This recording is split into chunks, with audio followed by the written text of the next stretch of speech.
This is News 25 with Deanna O'Donnell and Unette Gentry. News 25, local news you can count on. News is brought to you by J.K. Nelson Law. Give them a call, 727-9900. Today's news is also brought to you by Gunny's Air Conditioning and Heating. New service and repair. Call Gunny's 775-727-6800. Welcome to News 25 here on KPVM TV and Ace Country Radio. I'm Deanna O'Donnell. And I'm Unette Gentry. It is Tuesday, August 2nd. Well, murder suspect Erica Eisenloffel appeared in Justice Court today. Erica Eisenloffel, who is facing murder charges of her own 19-day-old baby, appeared before Justice of the Peace Gus Sullivan today. This is Eisenloffel's first court appearance after being taken into custody for the charge. The baby died on October of 2021 here in Pahrump.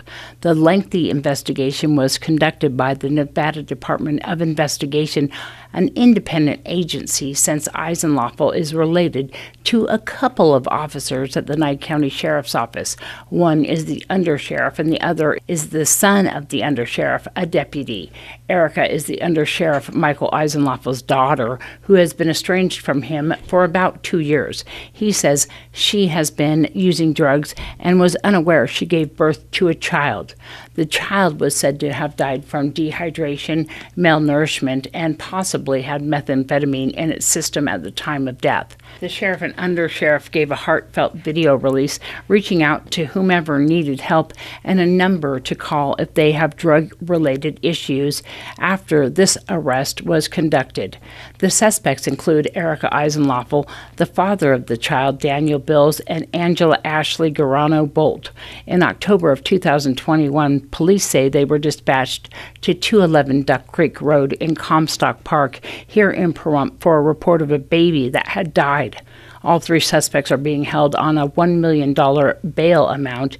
An attempt to reduce the bail today in Judge Sullivan's courtroom was unsuccessful. The three suspects will appear together on August 18th for an arraignment on these charges, which include child abuse. In other local news, a wanted suspect takes police on a pursuit ending very near our KPVM TV studios right here in Pahrump. A police chase over the weekend resulted in the capture of a wanted suspect. East. On the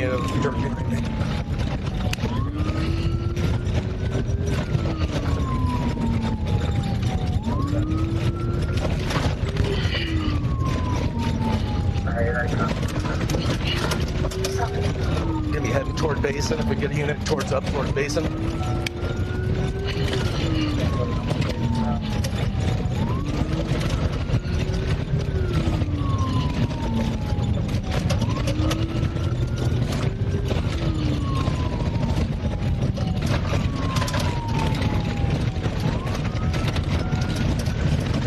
Gonna be on foot. I'll be a foot down. I go down.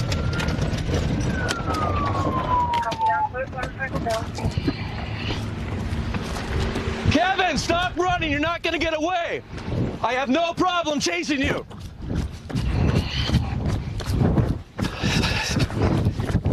I'll be east of my vehicle.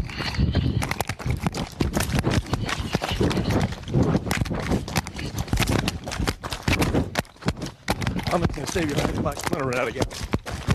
Kevin, just slow down, Kevin.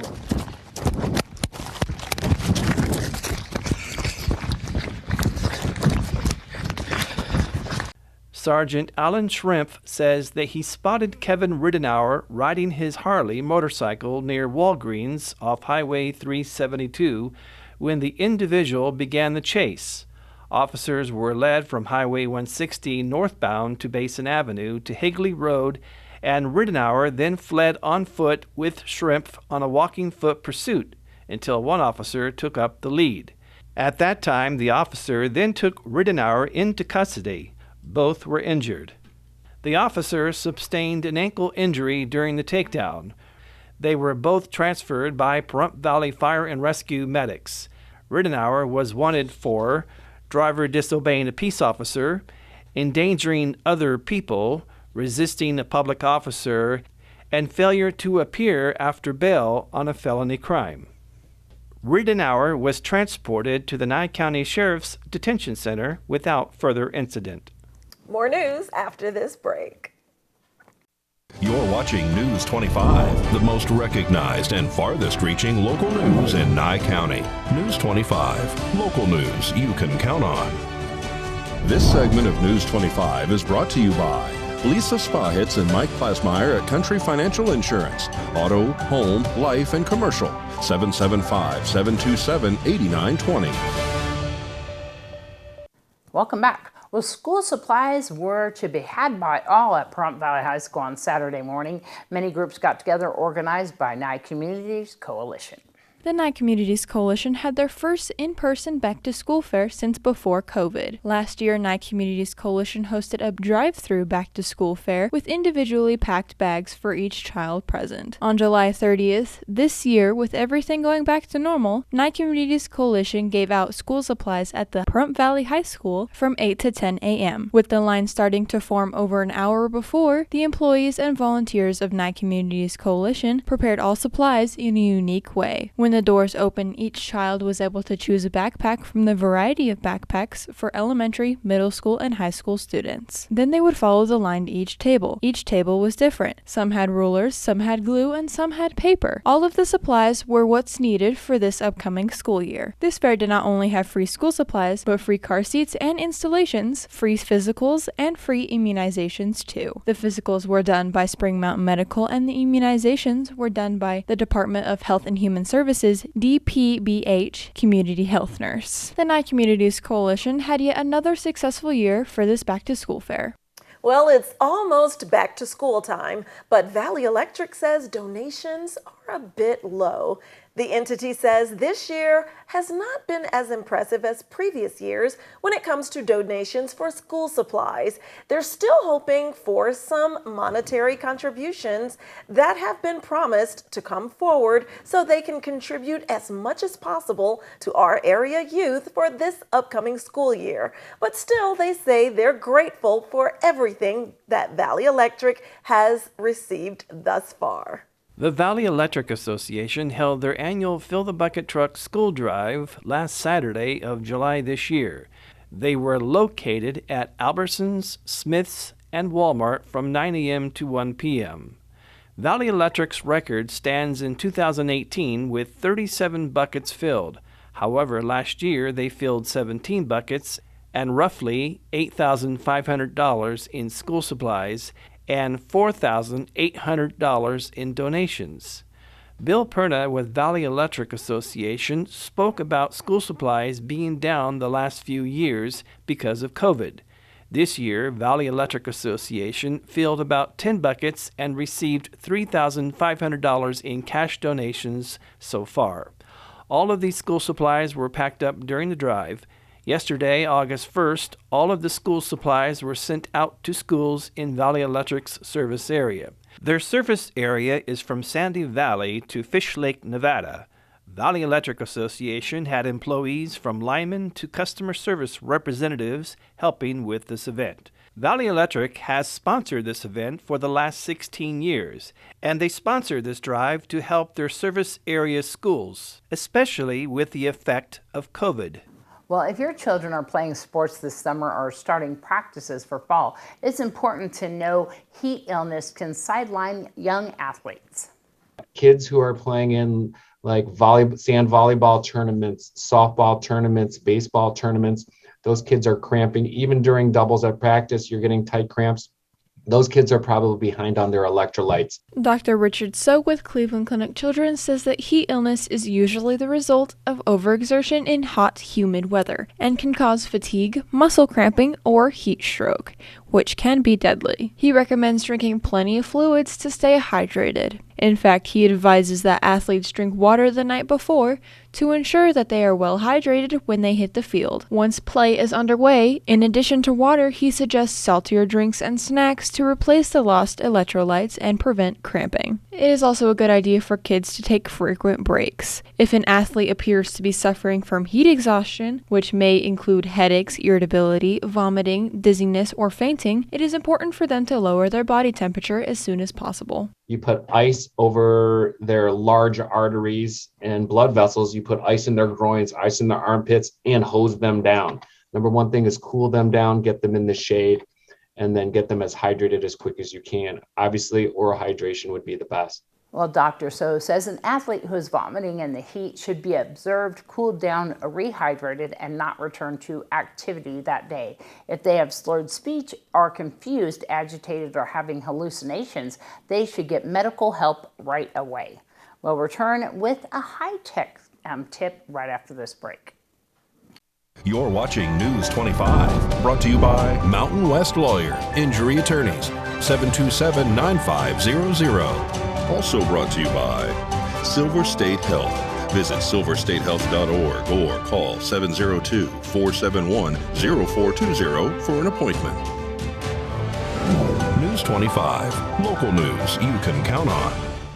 Welcome back. Well, in today's educational news, you should know that not all students learn best in the same settings. In California, that belief has led to the development of a different type of school that's proving to be just what some students need to find inspiration. It's very different from other schools, you know. I think the best way to put it is that it took a risk to be as diverse as it is right now. Almar Javadev's unique high school is High Tech High Media Arts. The San Diego school is part of a network of high-tech schools. They're independent public charters, each offering a different focus for students, all with the idea of connecting classrooms to the world.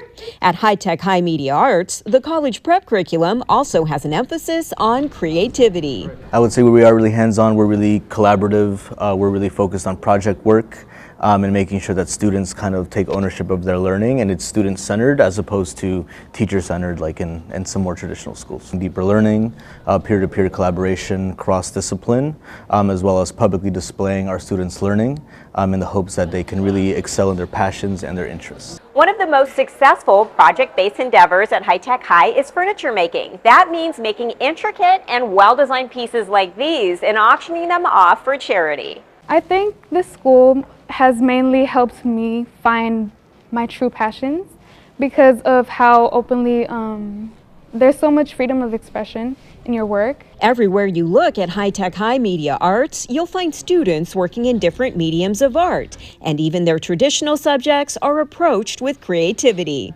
It's a poem to ourselves because this is English. The same advisor is with students throughout their 4-year journey, and they're also in contact with parents through in-home visits. I'm really proud of him, you know, and that he's going to college, so I'm very proud of him. Using standard metrics such as SAT scores and its 85% college acceptance rate, High Tech High is deemed a high-performance school. It might look different, but I think we're moving the needle forward around those conversations as to what learning could look like. A truly innovative school mixing creative outlets with rigorous academics as well. Kim Martinez reporting. News 25 WeatherCam is brought to you by Lerner and Rowe Injury Attorney's Office in Pahrump. In a wreck, need a check? Call 702-877-1500.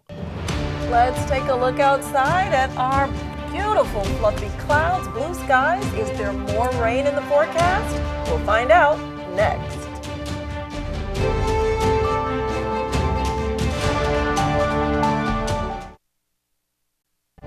News 25 weather is brought to you by Dairy Council of Nevada. The splash of cream in your coffee, the dollop of sour cream on your burrito, the melted toasty cheese on your pizza. Undeniably delicious, undeniably dairy. Enjoy what's real. Hi, good evening, Nevada. It's John Kohler from the KPVM Channel 25 Weather Studio on a Tuesday, or as we like to say, day 15 of the monsoon situation. Hey, check out Fernley and Fallon, 93, 96 degrees. Not too bad. Carson City checking in at 90 degrees. That's about 10 degrees cooler than yesterday. Things calming down a little bit. Out in Tonopah, it's 85.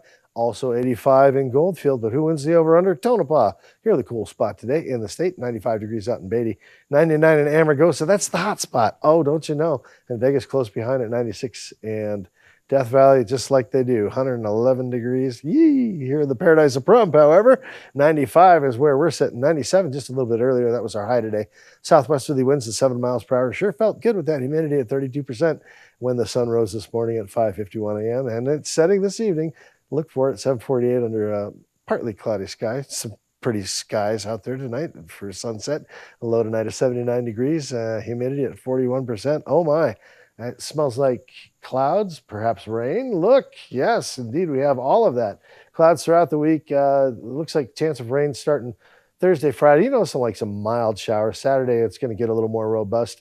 Sunday, a little more robust than that. Monday, twice. Oh, man, it's going to get wet on us. Sunday, Monday, Tuesday. Things to look forward to, I guess, or prepare for. Maybe maybe there's time to build an ark in the next 3 days. You can try. Right, back to the desk. Here's Deanna. All right, well, we do have a couple things coming up. And number one, I know that there is a job fair that's happening at Nye Communities Coalition. And if anybody wants to find out about that, it's on August 12th from 9 until noon. That's at 1020 East Wilson Road. If you want to get involved and you are a business, you can give them a call, 775-727-9970, extension 234, or email ed@nycc.org. That's ed@nyecc.org. And of course, they're asking for employers and employees, and you can also get prepared by that by filling out a resume and getting clothing, which they have a clothing closet there, learning how to interview and taking all those classes to prepare you to be a better job applicant. Of course, and improve our community. It all starts with you. So whatever you need, make sure that you find the resources available for resumes, Dress for Success, or any other entity. They also have another event that's coming up. We're going to show you that one up on the screen, and that is the Chief Tacoma Cemetery. We're having the Purple Heart Day Sunday, August 7th. Everybody's invited. You don't have to be a veteran to go to this. We're honoring the men and women who have been wounded or killed in the military services. This is an annual event. It's always on August 7th, and that is right there on East Street. And if anybody wants to come on by, please come early. It's from 6 to 7 p.m. They always have a wonderful event down there. Dr. Tom Waters, who is a Purple Heart recipient, and also has a Purple Heart from his brother who was killed during military service, puts this on along with all the rest of the DAV members. It's wonderful. Wonderful service down there. Come on down. And thanks to all of our veterans. Yes. 751 East Street. Come on down August 7th. And of course, they're also having a Mama Van in Beatty on August 5th. If you're interested in going, you of course can find out more. We have posted that on our KPVM Facebook page if anybody wants to find out about that Mama Van. And that is something that is really important. We have it down here on occasion, but Beatty's the next one if you want to find out more about that as well. And anyone can travel there as well. Yes, definitely. It's important to travel there. Yes. All right, that's going to wrap up this edition of News 25. I'm Deanna O'Donnell. And I'm Unette Gentry. And from all of us here at KPVM and Ace Country Radio, thanks so much for joining us tonight. And we'll see you again next newscast. Have a great night. Good night.